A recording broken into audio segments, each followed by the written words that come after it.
Trade receivables हैं ₹7,20,000, prepaid expenses हैं ₹1,60,000, cash and cash equivalents हैं ₹2 लाख, मार्केटेबल सिक्योरिटीज़ भी हैं ₹2 लाख, लैंड एंड बिल्डिंग है ₹20 लाख, बिल पेबल है ₹80,000, सनरी क्राइटर्स हैं ₹4 लाख, डिबेंचर्स हैं ₹16 लाख, इन्वेंट्रीज है ₹3,20,000, एक्सपेंसेस पेबल भी है ₹3,20,000।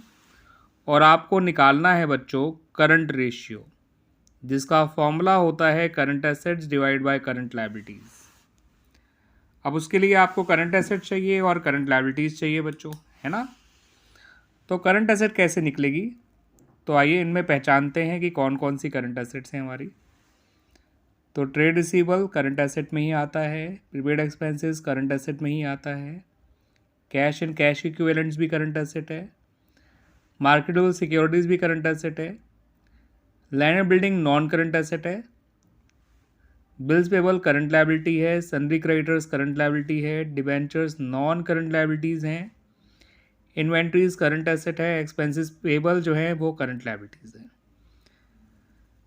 तो जितने भी अब करंट एसेट हैं उन्हें जोड़ लेते हैं, 1 2 3 4 और ये 5, 7 20 और 1 60 होता है 880 और 4 लाख 1280, 1280 और 3 लाख 20 होता है 16 लाख।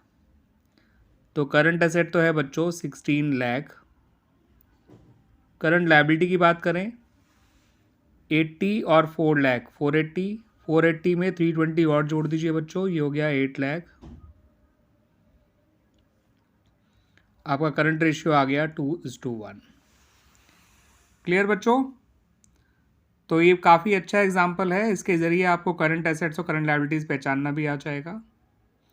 ठीक है बच्चों, तो उम्मीद करता हूँ कि आपको ये सॉल्यूशन अच्छी तरह समझ में आया होगा बच्चों।